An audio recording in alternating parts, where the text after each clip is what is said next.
தந்தை, மைந்தன், தூய ஆவியாரின் திருப்பெயராலே ஆமென். அப்போஸ்தலனாகிய பவுல் கொலோசையருக்கு எழுதின நிருபம் 2ஆம் அதிகாரம் திருவசனங்கள் 14-15. நமக்கு எதிரடையாகவும் கட்டளைகளால் நமக்கு விரோதமாகவும் இருந்த கையெழுத்தை குழைத்து அதை நடுவிலிராதபடி எடுத்து சிலுவையின் மேல் ஆணியடித்து துரைத்தனங்களையும் அதிகாரங்களையும் முறிந்து கொண்டு வெளியரங்கமான கோலமாக்கி அவைகளின் மேல் சிலுவையில் வெற்றி சிறந்தார். ஆமென். தலைகளை தாழ்த்தி ஜெபிப்போம். அன்பின் நல்ல ஆண்டவரே, உம்முடைய திருவசனங்கள் வழியாய் கடந்து செல்கிறோம். பரிசுத்தாவினவர் எங்களோடு இடைவிட வேண்டுமாய் மன்றாடுகிறோம். இயேசு கிறிஸ்துவின் நாமத்தில் ஜெபிக்கிறோம், ஜீவனுள்ள நல்ல தகப்பனே, ஆமென். கிறிஸ்துவுக்குள் அன்பானவர்களே, இந்த அருமையான வேளையினுடைய தலைப்பு சிலுவையால் கிடைத்த ஜெயம் என்கிற தலைப்பு கொடுக்கப்பட்டிருக்கிறது. ஒருவேளை சிலுவை எதை செய்தது அப்படின்னு உங்களோடு நான் பகிர்ந்து கொள்ள விரும்புகிறேன். மத்தேயுவின் சுவிசேஷத்துல 27ஆம் அதிகாரம் 23ஆம் வசனம் சொல்லுகிறது, இயேசு கிறிஸ்துவை சிலுவையில் அறையுங்கள் என்று கூக்குரலிட்டார்கள். 27ஆம் அதிகாரம் 26வது வசனம் சொல்லுகிறது, சிலுவையில் அறைய அவரை ஒப்பு கொடுத்தான்.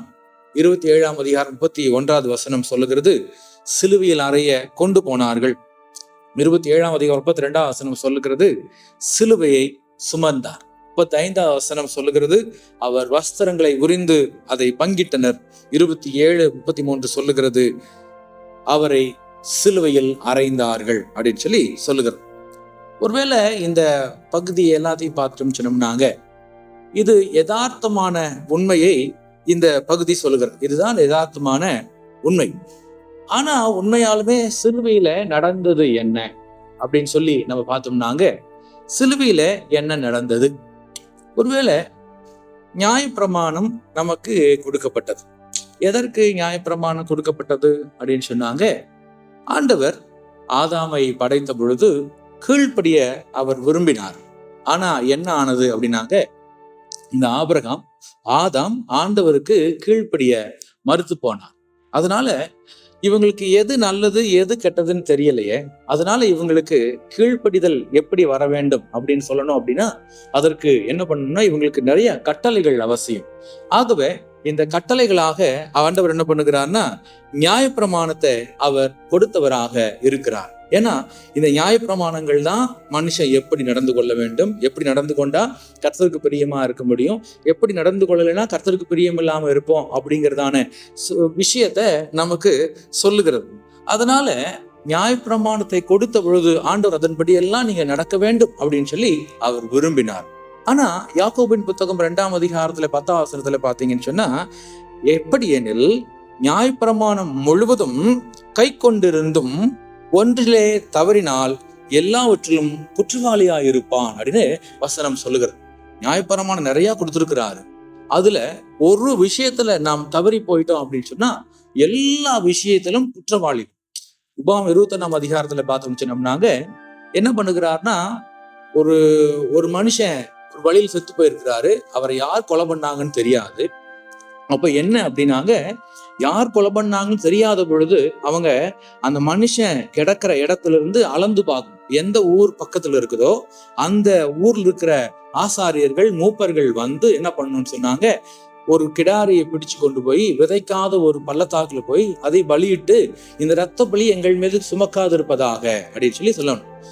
செய்யாத விஷயத்திற்கே நியாயப்பிரமாணம் ஒருவேளை குற்றவாளி அப்படின்னு சொல்லணும்னு சொன்னா, நியாயப்பிரமாணத்தை கொடுத்துட்டு அதன்படி செய்யலைன்னா எந்த அளவு குற்றவாளிகளாக நாம் இருப்போம் அப்படிங்கிறதா திருமறை நமக்கு முன்பாக வைக்கிறதான விஷயம். ஒருவேளை அந்த காலத்துல PUC எக்ஸாம் எல்லாம் எழுதுவாங்க. அப்படி எழுதுகிற பொழுது பாத்தீங்கன்னு சொன்னா 5 எக்ஸாம் இருக்கும். Tamil, English, maths, science, social science. இதில் நீங்க ஏதாவது ஒரு சப்ஜெக்ட்ல ஃபெயில் ஆயிட்டீங்கன்னு சொன்னா மறுபடியும் எல்லாத்தையும் எழுதணும். இந்த சார்ட்டர்ட் அக்கௌண்ட் அப்படிதான் சொல்லுவாங்க. ஒரு சப்ஜெக்ட்ல நம்ம ஃபெயில் ஆயிட்டா 10 எக்ஸாம் எழுதணும்னா மறுபடியும் 10 எக்ஸாம் எழுதி 10ஐயும் பாஸ் பண்ணாதான் பாஸ் அப்படிங்கிறதான விஷயம். அப்ப இந்த நியாயப்பிரமாணத்துல ஒரு விஷயத்துல தவறினோம் அப்படின்னு சொன்னோம்னா எல்லா விஷயத்திலும் தவறி போனது போலதான் அந்த நியாயப்பிரமாணம் சொல்லப்படுகிறது. அதனாலதான் உபாகமத்துல 27ஆம் அதிகாரம் 26வது வசனத்துல இந்த நியாயப்பிரமாண வார்த்தைகளை எல்லாம் கை கொண்டு நடவாதவன் சபிக்கப்பட்டவன் அப்படின்னு சொல்லி சொல்லுகிறார். இந்த வார்த்தைகள் எல்லாத்தையும் கை கொண்டு நடந்தாதான் நீதிமான். எல்லாத்துலயும் ஒண்ணுல நீங்க தவறிட்டீங்க அப்படின்னு சொன்னா நீங்கள் சபிக்கப்பட்டவர்களாக மாறி போவீர்கள் அப்படின்னு சொல்லி சொல்லுகிறது. அதனாலதான் கலாத்தியர் 3ஆம் அதிகாரத்துல 10வது வசனம் விதமாய் சொல்லுகிறது, நியாயப்பிரமாணத்தின் கிரியைக்காரராகிய யாவரும் சாபத்துக்கு உட்பட்டிருக்கிறார்கள், நியாயப்பிரமாணத்தை கை கொள்ளாதவன் சபிக்கப்பட்டவன் அப்படின்னு சொல்லி சொல்லுகிறது. அப்ப நியாயப்பிரமாணத்தின் கிரியைக்காரர்கள் எல்லாருமே யார் தான் அப்படின்னு சொன்னா சபிக்கப்பட்டவர்கள் அப்படின்னு தான் இங்கே சொல்லுகிறார். அப்ப ரோமர் 3:10 சொல்லுகிறது, அந்தபடி நீதிமான் ஒருவனாகிலும் இல்லை. ரோமர் 3:21 சொல்லுகிறது, எல்லாரும் பாவம் செய்து தேவ மகிமை அற்றவர்களானார்கள் அப்படின்னு சொல்லி சொல்லுகிறது. அப்படின்னு சொன்னா நியாயப்பிரமாணத்தின்படி எல்லாரும் பாவிகள், அதன்படி முழுவதுமாக கீழ்ப்படியாதவர்கள் தேவ மகிமை அற்றவர்களாகிறார்கள் அப்படின்னு சொல்லி சொல்லுகிறது. அப்ப ஒருவேளை இதைய எப்படி புரிந்து கொள்வது அப்படின்னா, இந்த நியாயப்பிரமாணத்தை நாம என்ன செய்வது அப்படின்னு சொல்லி யோசிச்சோம் சொன்னோம்னாதான் ஆண்டவர் இதற்கு வருகிறார். இந்த நியாயப்பிரமாணத்தை என்ன பண்றது நீங்க பாத்தீங்கன்னு சொன்னா ரொம்ப அழகாக சொல்லுகிறது. மத்தேயு 5:17 இதை நிறைவேற்றவே வந்தேன். நிறைவேற்ற வந்த இந்த இயேசு கிறிஸ்துவுக்கு என்ன நடந்தது? நியாயப்பிரமாணத்தை யாருமே கீழ்ப்படியல, அப்ப எல்லாரும் பாவத்துக்கு ஆயிட்டாங்க. அப்ப அதை நிறைவேற்ற வந்தார். நிறைவேற்ற வந்த இந்த இயேசுவுக்கு என்ன ஆனது? ஒருவேளை யோவான் 19ஆம் அதிகாரம் 7ஆம் வசனம் விதமாய் சொல்லுகிறது, எங்களுக்கு ஒரு நியாயப்பிரமாணம் உண்டு, இவன் தன்னை தேவகுமாரன் என்று சொன்னதினால் இந்த நியாயப்பிரமாணத்தின்படி இவன் சாக வேண்டும் அப்படின்னு சொல்லி சொல்லுகிறான். அப்படின்னா நியாயப்பிரமாணம் ஒரு மனிதனை எதற்கு நேராக கொண்டு போகிறது அப்படின்னு சொன்னா மரணத்துக்கு நேராக கொண்டு போகிறது. இந்த நியாயப்பிரமாணம் ஒருவனை சாவுக்கு நேராக கொண்டு போகிறது. வாழ்வுக்கு நேராக இருக்க வேண்டிய நியாயப்பிரமாணம் சாவுக்கு நேராக இருந்ததுனாலே இயேசு கிறிஸ்து என்ன செய்தார் அப்படின்னு சொன்னாங்க, இந்த வாழ்வை உண்டாக்குவதற்காக இந்த நியாயப்பிரமாணங்கள் கையெழுத்தை என்ன பண்ணுகிறார்னா குலைத்து அதை சிலுவையில ஆணி அடித்தார். அப்படிங்கிறதா திருமறை சொல்லுகிற யதார்த்தமான விஷயம். அதைத்தான் ரொம்ப அழகாக பவுல் இங்கு சொல்லுகிறார். நமக்கு எதிரடையாகவும் கட்டளைகளால் நமக்கு விரோதமாகவும் இருந்த, வாழ்வு இல்லாமல் சாவை கொடுக்கிறதான நமக்கு விரோதமாக இருந்த இந்த கையெழுத்தை அவர் குலைத்து அதை நடுவில்லாதபடி எடுத்து சிலுவையின் மேல ஆணி அடித்தார் அப்படின்னு சொல்லி சொல்லுகிறது. எல்லாரும் சொல்லுவாங்க, சிலுவையில ஒருவேளை போடப்பட்டவன் சபிக்கப்பட்டவன். உபாகமம் 21:23 சொல்லுகிறது. மத்தேயு கலாத்தியர் 3:13 அதைத்தான் சொல்லுகிறது. ஆனா இயேசு கிறிஸ்து நமக்காக சாபமாகி என்ன பண்ணார்னா சிலுவையில இந்த நியாயப்பிரமாணத்தை ஆணி அடித்து அவர் வெற்றி சிறந்தார். அப்படிங்கிறத திருமறை நமக்கு முன்பாக இருக்கிற யதார்த்தமான உண்மை. பாத்தீங்கன்னு சொன்னா ஒருத்தங்க நம்ம வீட்டுக்கு வர்றாங்கன்னா என்ன பண்ணுவோம் அப்படின்னாங்க, அவங்கள வரவேற்போம். இப்ப எல்லாம் என்ன பண்ணுவோம்னா தண்ணி கொடுப்போம், வாங்க அப்படின்னு சொல்லி. அந்த நாட்களில ஒருவர் நம்ம வீட்டுக்கு வராங்கன்னு சொன்னா அவங்களை ஏற்றுக்கொள்வதன் அடையாளமாக என்ன கொடுப்பாங்கன்னா அவங்க கால்களை கழுவுவதற்காக தண்ணி கொடுப்பாங்க. வேலைக்காரன் இருந்தார்னா அந்த வேலைக்காரன் என்ன பண்ணுவார்னா அவங்க கால்களை கழுவுவதற்காக தண்ணி கொடுத்து அவர்களை ஏற்றுக்கொள்வார். அதுதான் ஏற்றுக்கொள்ளுதல் இல்லைங்களா? 1 சாமுவேல் 5ஆம் அதிகாரம் 44ஆம் வசனத்துல அபிகாயில் அதை செய்கிறத பார்க்க முடிகிறது. ஒருவேளை இது தாழ்மையின் அடையாளத்தை சொல்லுகிறது. ஒருவரை ஏற்றுக்கொள்வதை நான் உங்களுக்கு அடிமை, உங்களை நான் ஏற்றுக்கொள்கிறேன் அப்படிங்கிற அடையாளத்தை சொல்லுகிறது. நீங்க இங்க பாத்தீங்கன்னு சொன்னா 15ஆம் வசனத்துல 2:15 துரைத்தனங்களையும் அதிகாரங்களையும் உரிந்து கொண்டு அப்படின்னு சொல்லி வசனம் சொல்லும்.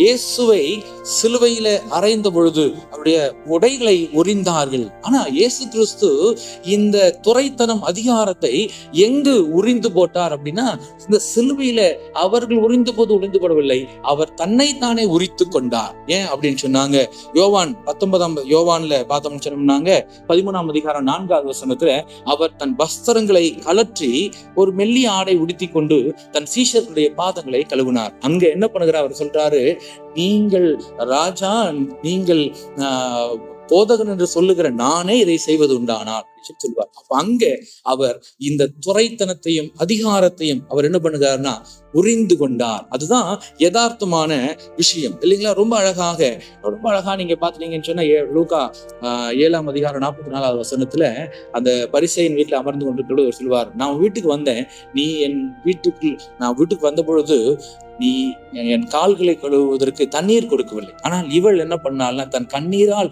என் கால்களை கழுவினாள் அப்படின்னு சொல்லி அங்கே சொல்வார். அந்த தாழ்மையின் அடையாளத்தை சொல்லுகிறார். அப்ப உண்மையாகவே இந்த சிலுவையில கொல்லப்பட்டது எது அப்படின்னு சொன்னா, சிலுவையில கொல்லப்பட்டது துரைத்தனம், அதிகாரம். எல்லாரும் நினைத்தார்கள் இயேசுவை கொலை செய்தோம் என்று சொல்லி.